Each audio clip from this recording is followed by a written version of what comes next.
Very good morning to everyone. Welcome back to my channel. In today's video, we are going to discuss what is the linear dependence and independence of vector. So let's start with the video. हमारा जो topic है that is linear dependence and independence of vectors. तो इसको पढ़ते हैं और concept पढ़ते हैं. It is by the scalar method. ये दो टाइप से डिस्कस किया जाता है. One this particular method is called as scalar method और एक होता है बायरैंक. तो एक टाइप का भी कंसेप्ट पढ़ लेंगे, इसके बेस पे एक प्रॉब्लम पढ़ लेंगे और अनदर सेम टॉपिक हम पढ़ेंगे by the rank of matrix linear dependence और इंडिपेंडेंस कैसे प्रूव करते हैं ऑफ वेक्टर्स का. चलिए वेक्टर्स होता है, वेक्टर्स मतलब होता है मैट्रिसेस. वेक्टर किसको बोलेंगे? कोई भी कॉलम या रो मैट्रिक्स, एनी कॉलम और रो मैट्रिक्स, उनको बोलेंगे वेक्टर्स. उनको क्या बोलेंगे? वेक्टर्स. एनी कॉलम और रो मैट्रिक्स को हम बोलेंगे वेक्टर्स. जैसे जैसे कोई x1 है तो ये जिसके एलिमेंट a b c, इसके एलिमेंट क्या है? a b c. तो this is called as column vector या फिर कॉलम मैट्रिक्स. तो ये एक वेक्टर हो गया. सच दैट अनदर कोई x2 वेक्टर मिल जाएगा आपको d e f जिसके एलिमेंट्स होंगे और ये चलते जाएगा. तो ऐसे या फिर आपके रो के फॉर्म में हो सकता है. x1 ऐसे भी हो सकता है आपका a b c या x2 हो सकता है आपका d e n f. Right. तो इस तरीके से आपके कॉलम या रो मैट्रिक्स को वेक्टर्स बोला जाता है. Then those vectors जब ये कंबाइनली तीन चार कॉलम या रो मैट्रिक्स, जैसे कॉलम मैट्रिक्स होंगे तो ओनली कॉलम मैट्रिक्स, तीन चार कॉलम मैट्रिक्स एक साथ सेम ऑर्डर की जब हम कंसीडर करते हैं या फिर तीन चार रो मैट्रिक्स सेम ऑर्डर के एक साथ कंसीडर करते हैं. सेम ऑर्डर की बात क्या होगी? तो उनको डिपेंडेंट या इंडिपेंडेंट चेक कर सकते हैं लोग. तो पहला इसका पॉइंट है are said to be dependent. इनको डिपेंडेंट कब बोलेंगे? ऑल द वेक्टर्स रो और कॉलम मैट्रिक्स, रो और कॉलम मैट्रिक्स. ठीक है. ऑल द वेक्टर्स मतलब रो या फिर column matrices are of the same order. ये सारे कौन से ऑर्डर के होने चाहिए? सेम ऑर्डर के होने चाहिए. अगर मैं यहाँ पे x1 x2 की बात करूं तो अगर x1 का ऑर्डर क्या है? इसमें तीन रो और एक कॉलम है और x2 का भी ऑर्डर तीन रो और एक कॉलम है. इसके बाद इसके साथ और किसी वेक्टर का लीनियर डिपेंडेंस या इंडिपेंडेंस चेक करना हो, जैसे x3 है तो x3 भी आपका कौन से ऑर्डर का होना चाहिए? 3x1 का होना चाहिए. या फिर यहाँ पे अगर x1 का ऑर्डर यहाँ पे कितना है? एक रो है और तीन कॉलम्स है 1 2 एंड 3. इसमें भी आप देख पा रहे होंगे x2 में 1 रो एंड 3 कॉलम है. तो अगर इसमें x3 ऐड होगा तो उसका भी ऑर्डर क्या होना चाहिए आपका? 1 क्रॉस 3. मतलब सारे सेम ऑर्डर के होना चाहिए. That is the first and primary condition the vectors to be dependent. क्या होना चाहिए? सारे के सारे वेक्टर सबसे पहले क्या हो जाना चाहिए? सेम ऑर्डर के हो जाने चाहिए. ठीक है. ये पहली कंडीशन होगी. ओके. उसके बाद n scalars lambda 1 lambda 2 lambda 2 up to lambda n not all zero. what is the meaning of not all zero? not all zero का मतलब होता है कम से कम एक तो भी नॉन जीरो होना चाहिए. सारे के सारे एक साथ जीरो नहीं होनी चाहिए. कम से कम एक तो भी आपका नॉन जीरो स्केलर बचना चाहिए. स्केलर मतलब यानी कांस्टेंट क्वांटिटी है ना. यानी कांस्टेंट आपने lambda 1 lambda 2 lambda 3 up to lambda n constant quantity ले लिए. इसमें से सारे के सारे जीरो नहीं होना चाहिए and there exist a relation. There exists a relation such that lambda 1 into x1. Lambda 1 is a scalar, x1 is nothing but आपका जो वेक्टर अभी यहाँ पे लेते हैं plus lambda 2 x2 plus lambda 3 x3 equals to lambda n xn.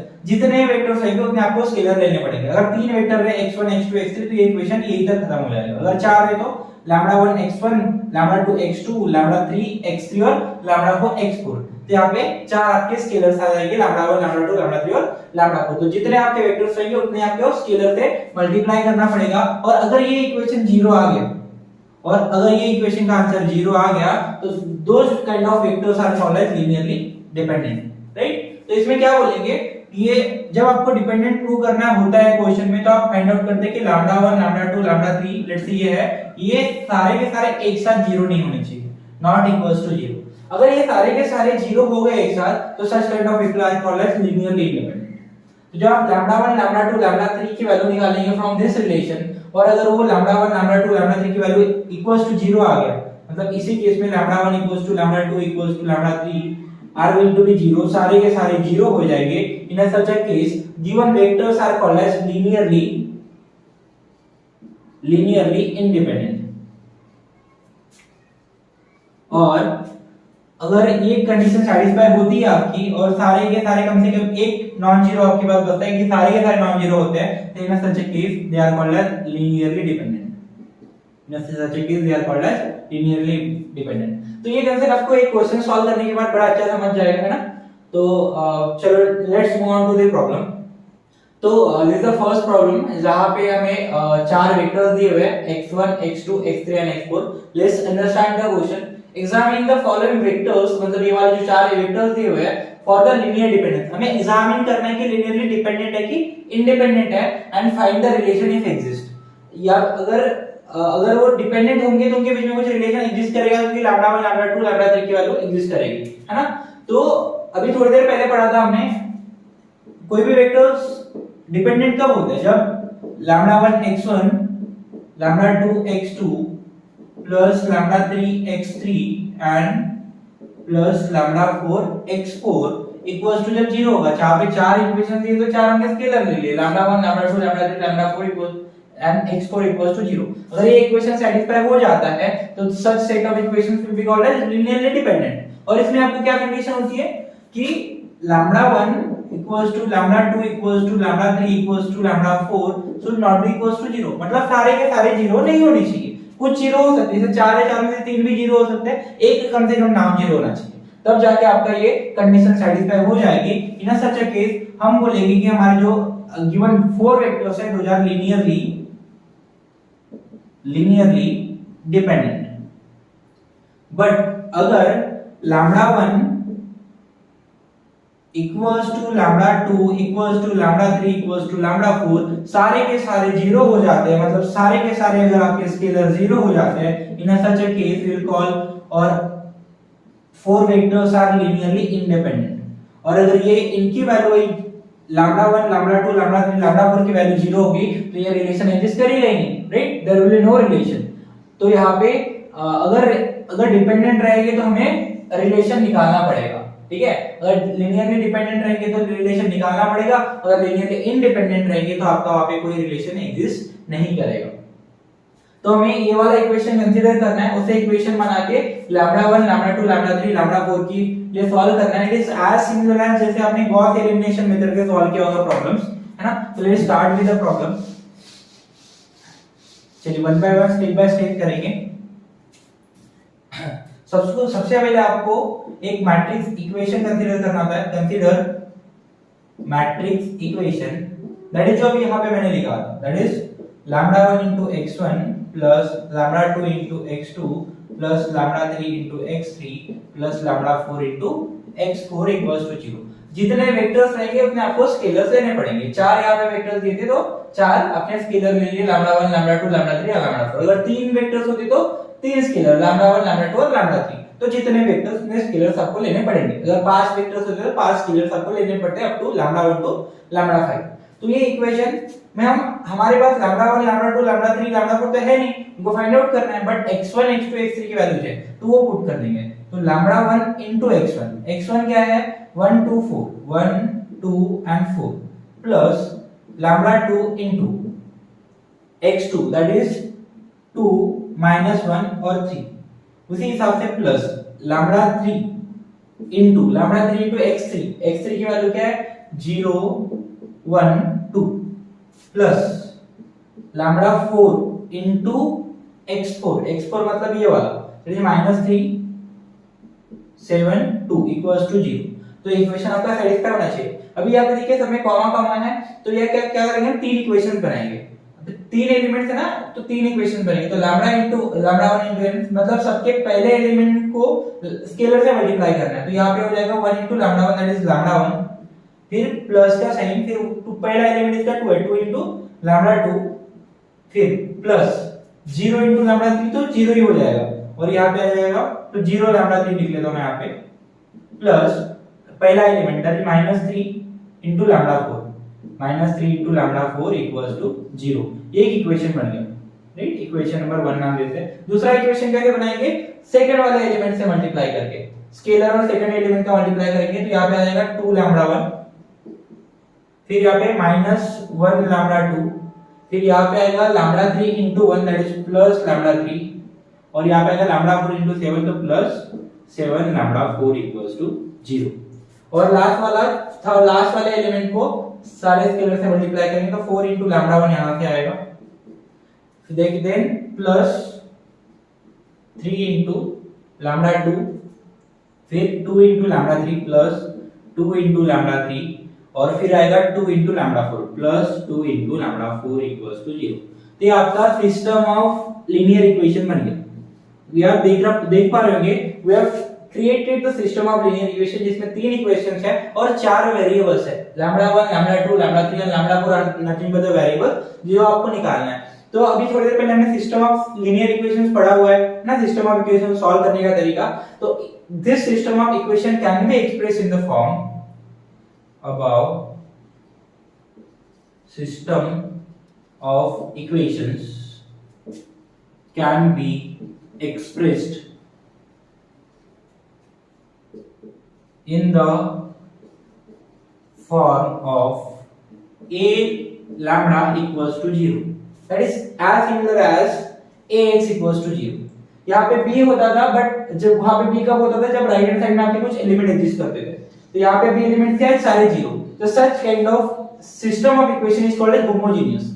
जब किसी भी इक्वेशन में कांस्टेंट टर्म एग्जिस्ट नहीं करती, सारी वेरिएबल वाली टर्म एग्जिस्ट करती है, तो such kind of system of equation is called as homogeneous system of equation. But जहां पे राइट हैंड साइड में कांस्टेंट टर्म होती है, तो that kind of system of equation is called as non homogeneous. तो जो कंसिस्टेंसी वाले हमने प्रॉब्लम सॉल्व किए, वो वहां पे जो सिस्टम ऑफ इक्वेशन आपका दिया होता था, वहां पे आपका होता था यहाँ पे कुछ ना कुछ वैल्यू होती थी, d1 d2 d3, मतलब कुछ ना कुछ नंबर होते थे, तो कांस्टेंट टर्म एग्जिस्ट करती थी अपार्ट फ्रॉम 0। तो that kind of system of equation is called as non homogeneous. But जहां पे यहाँ पे 0 रहेंगे, such kind of system of equation is called as homogeneous, और उसको we can express in this particular form, that is a lambda equals to 0। It is as similar as ax equals to b, but b यहाँ पे null matrix बन जाएगा क्योंकि ये सारे के सारे एलिमेंट 0 है। तो a वाला मैट्रिक्स आपको पता होगा, हमने इसके पहले भी सॉल्व किया हुआ है। ये वाला जो मैट्रिक्स होता है, वो मैट्रिक्स होता है कोएफिशिएंट्स का।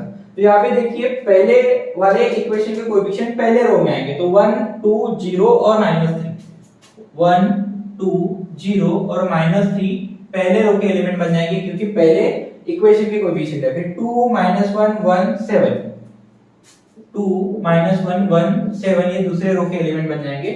उसके बाद 4 3 2 2, 4 3 2 and 2 will be the elements of row 3। ठीक है, इक्वेशन 3 के कोएफिशिएंट्स हैं लैम्डा 1 लैम्डा 2 लैम्डा 3 के। फिर लैम्डा की जगह पे क्या आएंगे, अननोन्स। अननोन क्या है, वेरिएबल्स। कितने वेरिएबल्स है, 4। तो यहाँ पे ये वेरिएबल का बन जाएगा, दैट इज लैम्डा 1, फिर लैम्डा 2, फिर लैम्डा 3, फिर lambda 4 and equals to null matrix, that is 0 0 and 0। 3 equation है, तो वहां पे भी 3 ही आएंगे।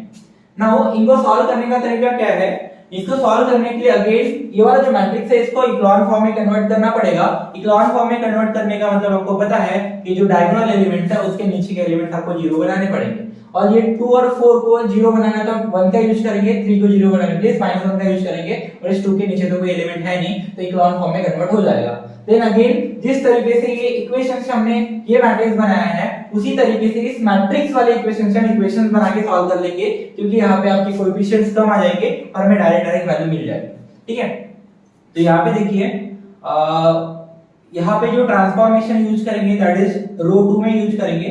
रो 2 में यूज करेंगे रो 2 -2 r1। यहाँ पे 2 था तो इसको 2 से मल्टीप्लाई करना पड़ेगा क्योंकि वहां पे 1 है। ठीक है, सिमिलरली रो 3 में आपके जो ट्रांसफॉर्मेशंस यूज होंगे, दैट इज r3 माइनस, यहाँ पे 4 है, इसको 4 बनाना पड़ेगा, इसको 4 से मल्टीप्लाई करना पड़ेगा। राइट, तो इसको सॉल्व कर लेते हैं थोड़ा सा। रो 1 में नो ट्रांसफॉर्मेशन, कोई ट्रांसफॉर्मेशन नहीं है, तो रो 1 जैसे के वैसे रहेगा, दैट इज 1 2 0 और -3। फिर रो 1 को 2 से मल्टीप्लाई करना है, रो 1 को 2 से मल्टीप्लाई करके रो 2 में से माइनस करना है, तो 2 into 1 2 हो जाएगा, 2 - 2 it is going to be 0। फिर 2 into 2 4, -1 -4 मतलब -5 हो जाएगा ये। फिर 2 into 0 0, 1 - 0 it is going to be 0। ठीक है, फिर 2 into -3 दैट इज -6, तो 7 माइनस ऑफ -6 मतलब 7 + 6 दैट इज 13। तो यहाँ पे आपका 13 आएगा। उसी हिसाब से यहाँ पे कितना आ जाएगा, it is going to be 0। फिर 4 से मल्टीप्लाई करना है, तो 4 into दिस इज 8, तो 4 into 2 8, 3 - 8 हो जाएगा -5, तो यहाँ पे -5 आएगा। फिर 4 into 0 0, 2 - 0 0 हो जाएगा, 4 into -3 तो दैट इज -12, तो 2 - of -12 मतलब 2 + 12 दैट इज 14, यहाँ पे आपका 14 आ जाएगा। ठीक है, सॉरी यहाँ पे शायद गलती हो गई, यहाँ पे 1 आना चाहिए। ठीक, 2 into 0 0, 1 minus 0 1 आएगा यहाँ पे। ठीक है, बाकी सब आई फील यहाँ पे भी सॉरी, यहाँ पे भी 4 into 0 0 हो जाएगा और 2 minus 0 2 आ जाएगा। यहाँ विल बी 2। ओके, अब सही है। नाउ अब यहाँ पे देख पा रहे हैं कि अभी ये वाला डायगोनल एलिमेंट है, उसके नीचे का -5 को 0 बनाना है। तो यहाँ पे अगेन यहाँ पे ये लैम्डा 1 लैम्डा 2 लैम्डा 3 और लैम्डा 4 जैसे के वैसे रहेंगे, equals to it is going to be 0 0 and 0। Okay, अभी इस -5 को 0 बनाना है तो R3 में आपको ट्रांसफॉर्मेशन लगाने पड़ेंगे, दैट इज R3 -5 सेम है तो माइनस करना पड़ेगा, that is R2। -5 minus of -5 मतलब -5 प्लस 5 0 हो जाएगा। तो यहां से आपका ये जो रिजल्टेंट आएगा that is going to be R1 और R2 में कोई ट्रांसफॉर्मेशन नहीं है, तो ये 1 to 0 -3 हो जाएगा, 0 -5 1 30। पहले दो रो जैसे के वैसे, अभी रो 3 में से रो 2 माइनस करेंगे तो 0 0 0 -5 माइनस ऑफ -5 मतलब ये भी 0 हो जाएगा, 2 1 दैट इज 1 और 14 13 दैट इज 1। तो ये भी 1 आ गया आपका, और यहाँ पे आपके पास बचेगा lambda 1 lambda 2 lambda 3 lambda 4 equals to 0 0 0। तो नाउ आप देख पा रहे होंगे ये आपका इक्लोन फॉर्म में कन्वर्ट हो गया, डायगोनल एलिमेंट्स के नीचे के सारे एलिमेंट 0 हो गए, तो this matrix is converted to the echelon form. अभी हम सेम जिस तरीके से इक्वेशन से हमने ये मैट्रिक्स बनाया हुआ था उसी तरीके से इस मैट्रिक्स से अभी अगेन इक्वेशंस बनाएंगे, उनको सॉल्व करेंगे, तो हमारे लिए बहुत इजी हो जाएगा सॉल्व करना। ठीक है, जैसे गॉस एलिमिनेशन में करते करते, तो मैं इरेज कर देता हूं, आई होप आपने लिख लिया होगा।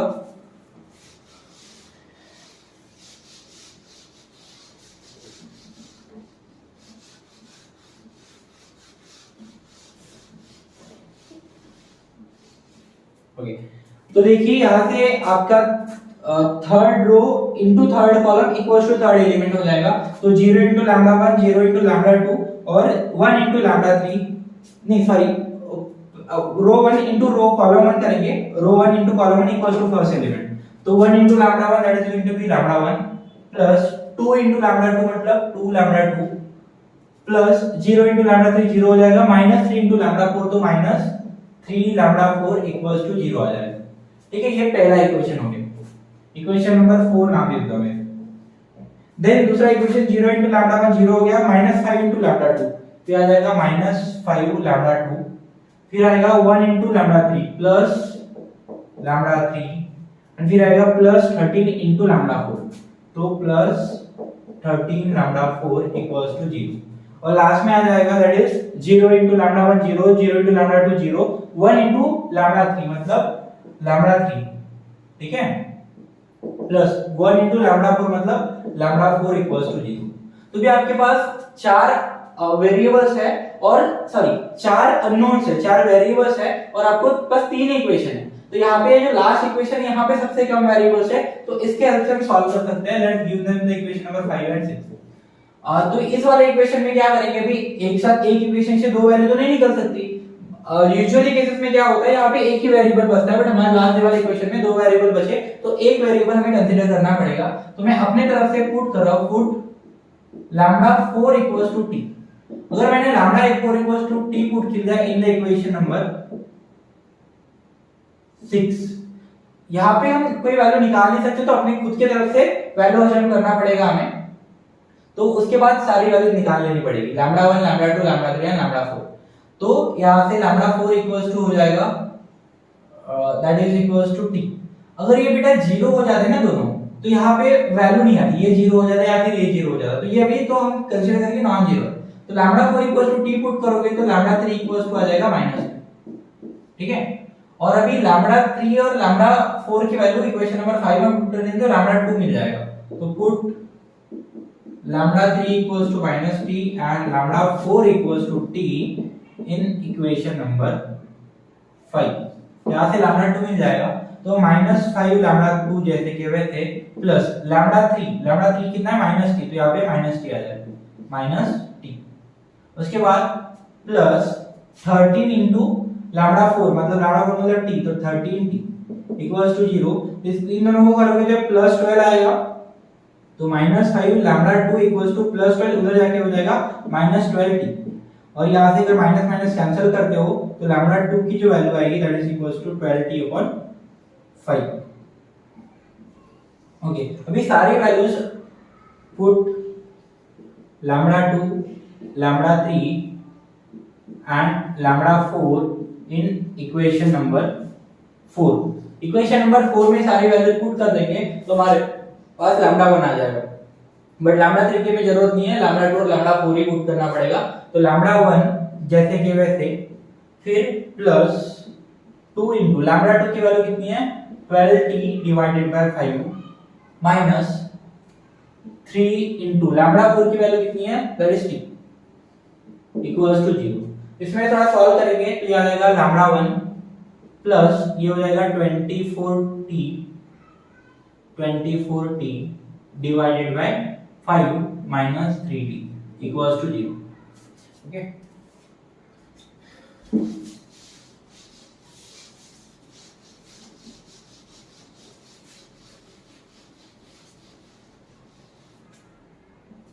ओके, तो यहां से आपका क्या आ जाएगा लैम्डा 1 जैसे कि वैसे रख रहा हूं मैं, और इसको सॉल्व करोगे, सॉरी इस यहाँ पे इसको अगर सॉल्व करोगे तो ये 24t माइनस 15t हो जाएगा, मतलब 9t ऊपर आएगा डिवाइडेड बाय 5, तो ये आएगा plus 9t divided by 5 equals to 0। तो लैम्डा 1 इक्वल्स टू आ जाएगा माइनस 5t डिवाइडेड बाय 5, ये लैम्डा 1 की वैल्यू है। तो आप देख पा रहे होंगे यहां से आप बोल सकते हैं कि लैम्डा 1, लैम्डा 2, लैम्डा 3 कोई ना कोई तो 0 नहीं होगा। अगर ये t है तो ये -t बन रहा है, तो अगर और इसकी भी वैल्यू थोड़ी सी चेंज है तो सारे के सारे 0 नहीं है। तो here we can say that lambda 1 equals to lambda 2 equals to lambda 3 equals to lambda 4 not all 0, मतलब system of vectors is linearly dependent। जो हमारा सिस्टम ऑफ वेक्टर्स था, 4 वेक्टर्स हमें साथ में दिए हुए थे, वो linearly dependent है and there exists a relationship, there exist and relation which is given by again by जो पहला वाला इक्वेशन हमने दिया था, तो फ्रॉम इक्वेशन नंबर 1 जो था मैट्रिक्स, वहां से हम एक रिलेशन निकालेंगे। तो लैम्डा 1 की वैल्यू है how now lambda 1 into x1 plus lambda 2 into x2 plus lambda 3 into x3।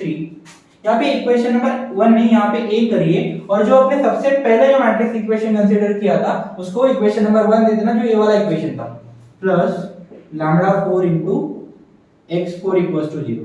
तो यहाँ पे हम लैम्डा 1, लैम्डा 2, लैम्डा 3 और लैम्डा 4 की वैल्यू मिल जाए पुट कर देंगे, उसको थोड़ा सा रिड्यूस कर देंगे तो एक इक्वेशन मिल जाएगा। तो लैम्डा 1 की वैल्यू हमारे पास क्या है -5t divided by 5 -9t divided by 5 into x1 plus lambda 2 की वैल्यू ये है 12/5t 12t/5 इनटू x2, फिर लैम्डा 3 की वैल्यू कितनी है -t x3 प्लस लैम्डा 4 की वैल्यू कितनी है that is t x4 equals to 0। तो अगर यहां से आप t कॉमन निकालोगे और उसको उधर भगा दोगे तो ये बन जाएगा -9/5 x1 plus 12/5 x2 minus x3 plus x4 equals to 0। क्या किया मैंने, सब में से t कॉमन है, t कॉमन निकाल के राइट हैंड साइड को चेंज कर दोगे तो 0 into t वो t हो जाएगा, 0 डिवाइड बाय t 0 हो जाएगा, t नहीं होगा। ठीक है, अभी यहाँ पे डिवीजन में 5 है तो 5 से मल्टीप्लाई कर देंगे, और पहले वाले इसको हम माइनस साइन जनरल नहीं रखते तो इसको मैं माइनस साइन से मल्टीप्लाई कर रहा हूं, मल्टीप्लाई बाय -5, तो ये आ जाएगा माइनस और 5 कैंसिल हो जाएगा तो 9x1, फिर 5 कैंसिल हो जाएगा, माइनस लग जाएगा तो -12x2, फिर यहाँ पे -5 इंटू माइनस, ठीक है, तो ये +5x3 हो जाएगा, और यहाँ पे -5x4 इक्वल्स टू 0। तो this is your required relation, ये है जो रिक्वायर्ड रिलेशन था, हमें चाहिए था एट द एंड। तो this is your required relation, this is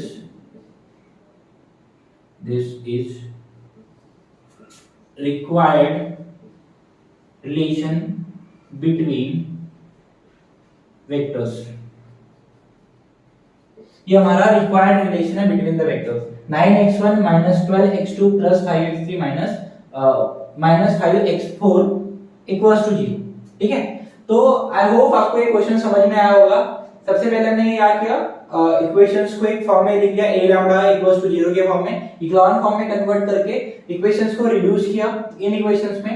यहाँ पे सॉल्व नहीं हो पा रही थी इक्वेशन, तो एक वैल्यू अज्यूम कर ली और उसके बेस पे सारे वैल्यूज हमने निकाल लिए। तो जिस तरीके से हमने t पकड़ के लाया था यहाँ पे, उसको इस स्टेप में भगा भी दिया। ठीक है, तो यहाँ से आप क्लियरली देख पा रहे होंगे, यहाँ पे जो लैम्डा 1 की वैल्यू कितनी आ गई 9, लैम्डा 2 की वैल्यू -12, लैम्डा 3 की वैल्यू 5 और फिर लैम्डा 4 की वैल्यू -5। तो यहाँ पे सारे के सारे नॉन जीरो है और इस पे फिर हम बोल सकते हैं फ्रॉम दिस रिलेशन और system of equation vectors that was given that is a linearly dependent one. वो क्या है, लीनियरली डिपेंडेंट है और उसमें जो रिलेशन हमें निकालना था लास्ट में, ये रिलेशन निकलेगा। आई होप आपको कंसेप्ट एंड क्वेश्चन समझ में आया होगा। Thank you so much for watching my video. Please like, share and subscribe my channel. Thank you so much.